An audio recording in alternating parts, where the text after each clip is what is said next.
Да, мы должны сейчас перейти и с нетерпением ждали значит, наступления очереди нашего спикера из Британии, Мэри Клоук, исполнительный директор Центра современного искусства Blue Coat в Ливерпуле. Я надеюсь, что мы сможем развить и продлить эту нашу захватывающую дискуссию о том, что делать с кураторами, продюсерами, менеджерами, насколько они могут меняться ролями и выполнять какие-то несвойственные им функции. И, безусловно, было бы очень интересно мне лично, может быть, послушать о том, действительно, как строится все-таки арт-рынок в Великобритании, где он черпает для себя энергию и силы, потому что Великобритания, конечно, в этом смысле страна совершенно уникальная. Это мировой центр современного искусства, и вот исходя из этой точки зрения, было бы невероятно интересно послушать, как вам это удается. Мэри Клоук, спасибо, ждем. Thank you. I'm going to share Большое спасибо. Я сейчас выведу экран. Славиный экран выведу. Большое спасибо. Я должна признаться, что я неимоверно была рада услышать Антонио и его презентацию, и услышать, что самое главное, при том, что он очень подробно описал все другие специализации тоже, но что художник в центре. Несколько слов о галерее Blue Coat. Собственно, как мы называемся. Изначально это центр, который занимается такой долгосрочной перспективой, долгосрочным взглядом на искусство. Мы думаем о том, что было в прошлом, в настоящем и в будущем. То есть мы смотрим на то, что будет лет так, через 20, через 30. Blue Coat Center – это, собственно, институция, которая существует уже давно, изначально. Это была так называемая школа для бедных детей и сирот. И потом это здание было освобождено. Детям предоставили другое, более обширное помещение, и начиная с 1907 года это помещение было предоставлено для художественного центра. Здесь у нас есть и офисы, и студии. Размещается здесь 33 художника и креативных студий. Очень интересно услышать, что говорил Антонио о разных направлениях и профессиях в искусстве. У нас есть здесь представлены и независимые ритейлеры, это занимающиеся продажей. Проходят различные выставки и перформансы, инсценировки, постановки и так далее. Здесь также сдаются в аренду здания, помещения для проведения каких-то корпоративных мероприятий и свадеб. И это работающий, действующий центр для современного искусства. Но поскольку у нас такая долгая история, и мы занимаемся вопросами управления, менеджмента в искусстве и кураторстве. Мы благодаря нашему долгому существованию мы можем отслеживать, как менялась тенденция в этих сферах на протяжении десятилетий. В прошлом функция менеджеров и кураторов была поддерживать художников для того, чтобы для того, чтобы они производили произведения искусства, дружили с кураторами и так далее, ну и представляли свою работу. То есть доносили работу до аудитории для того, чтобы можно было организовать выставку, публика бы пришла и посмотрела и насладилась тем, что они сделали. Здесь я показала фотографии так называемого незнакомого танца. Фотография сделана еще в 70-х годах. В прошлом важно было заниматься моментом презентации, то есть показа для публики. В настоящий момент акцент сместился. Достаточно просто показать работу, донести ее до публики, талант куратора, арт-дилера и самого художника, и продюсера.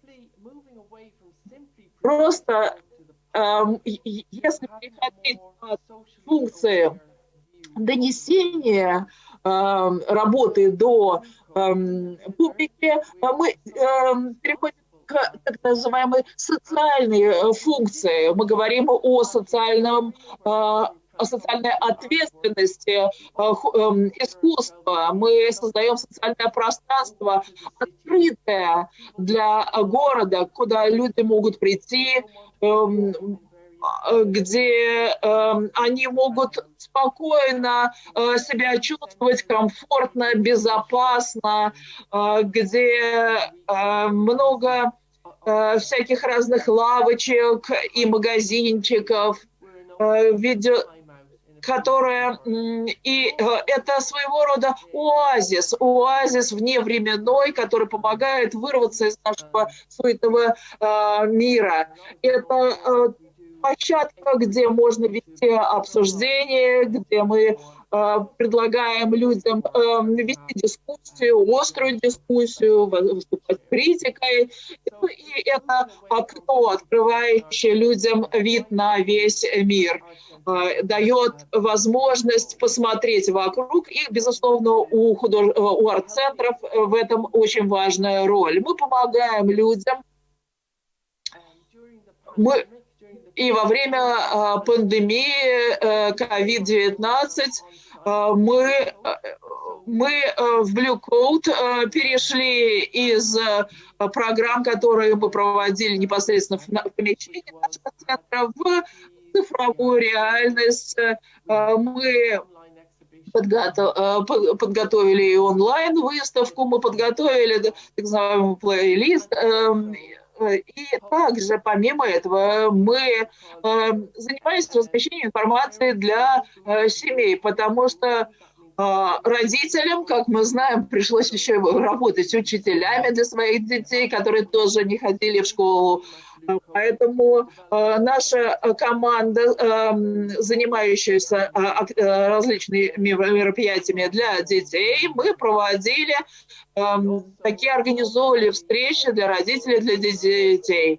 Мы организовали очень хорошую программу для людей с инвалидностью, называется Blue Room. И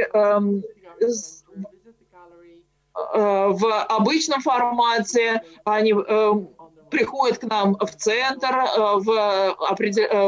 и работают, и учатся на тех условиях, которые для них возможны. И Джош и Вероника, представлены здесь на этих фотографиях, они были приглашены именно в качестве художников на выставку в Австралии.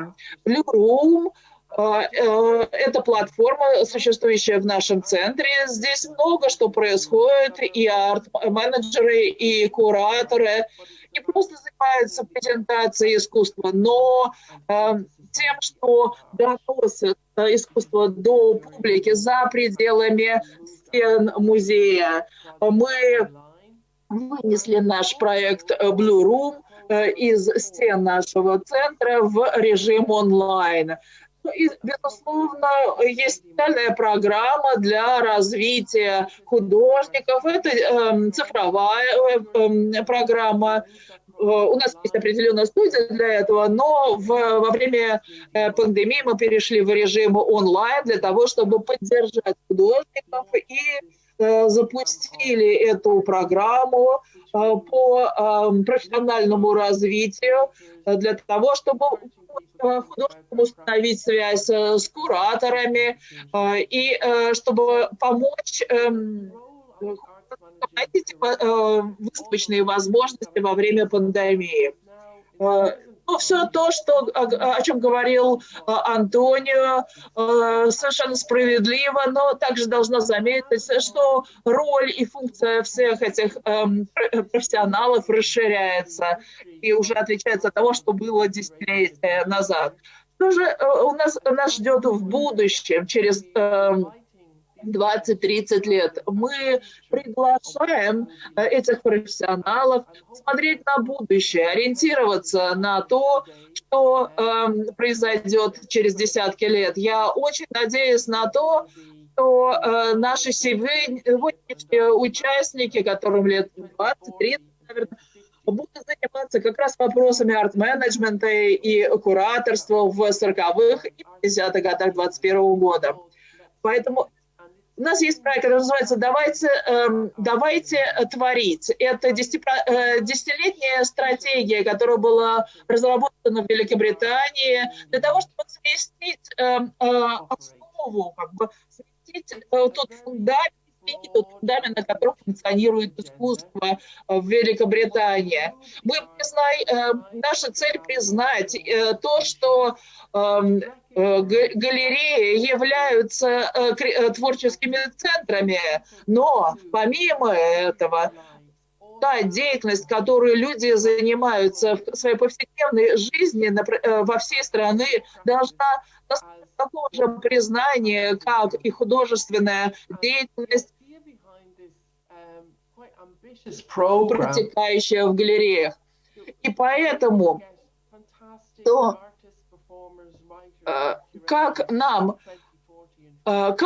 получить замечательных художников, писателей, кураторов к 40-м, 50-м годам? Для этого необходимо воспитывать их сейчас. Это возможно только если мы будем поддерживать людей в их повседневной деятельности изо дня в день, сейчас. Тогда мы сможем вырастить их, и они будут реализовывать искусство будущего. Это приоритет. И это те навыки, которые должны иметь кураторы и арт-менеджеры. Поэтому в основном, если в прошлом в основном акцент был сделан на показе искусства, то сейчас в большей степени на социальной повестке дня, на установление социальных связей с городом и с сообществом. В будущем, скорее всего, этот подход будет еще более важным и хорошо развитым. Но помимо этого арт-менеджеры и кураторы должны заниматься тем, что называется co-creation, то есть сотворчество, для того, чтобы не просто кураторы работали в галерее и занимались только ей, но они бы выходили в массы и обращались к людям. А что вас интересует? Что вы хотели бы увидеть в стенах нашего центра? Давайте решим вместе, что будет располагаться, что будет выставляться в галерее. И работать не только с художниками, которые уже зарекомендовали себя. То есть вот этот момент совместного решения – это кардинальный сдвиг, очень важный момент, который изменится в будущем, в 40-м, 50-х годах по сравнению с тем, что мы имеем сейчас. Если мы поговорим о сферах влияния арт-менеджеров и кураторов, то люди функционируют внутри организаций, в мире искусства, и как мы слышали от Антонио, как мы слышали, мир может расшириться вплоть до пределов Вселенной и ада, как мы слышали от Антония. Но в любом случае в мире искусства очень важно, что мы живем и в реальном мире. Влияние на горизонты будущего очень будет широкими. И я абсолютно уверена в этом. Я знаю, что я уже исчерпал свой лимит времени, поэтому закрыть. Мэри, да, спасибо большое. У меня один вопрос, если позволите. Как вы считаете, вот с учетом возросшей роли социальных аспектов в искусстве, в современном искусстве, и с учетом необходимости вовлечения сообществ в процесс восприятия современного искусства, как вам видится этот процесс? С одной стороны, да, художники обязаны учитывать запросы и социальные процессы. С другой стороны, как Антонио недавно совершенно справедливо заметил, выставки должны воспитывать вкус аудитории, а не наоборот, аудитория диктовать художникам, что делать. Как вам видится какая-то золотая середина и состояние гармонии в этом процессе? Должно ли сообщество, местное сообщество формулировать запрос, а куратор обеспечивать качественный и профессиональный ответ на этот запрос? Как вы думаете, каким образом должно это взаимодействие происходить без ущерба для качества контента? Да? Было бы интересно. So there are 2 points. Я думаю, что есть два момента здесь, как я могла бы откомментировать ваш вопрос. Во-первых, если мы посмотрим на то, как обновилось, скажем так, искусство за последние годы, это всегда происходит за счет периферии, за счет маргинализованных групп. И что в начале 20 века много что пришло до нас из Северной Ирландии, например, в художественном плане, то, что было на периферии находилось, то, что было за рамками искусства. И это в результате принесло очень интересные практики, которые мы тогда еще не могли себе даже представить. Это привело нас к новым подходам, к новым взглядам на искусство, на ситуацию. А второй момент, который я хотела бы сказать, что нет такого универсального рецепта, как это все может сработать. Я думаю, что это некий континуум, это что-то постоянно меняющееся. В середине, в центре всего находится художник со своей индивидуальной практикой, которая безусловно, отделена от социума, но и вместе с тем находится под влиянием самого художника. И важно, но при этом очень важно, чтобы эти работы доносились и представлялись публике.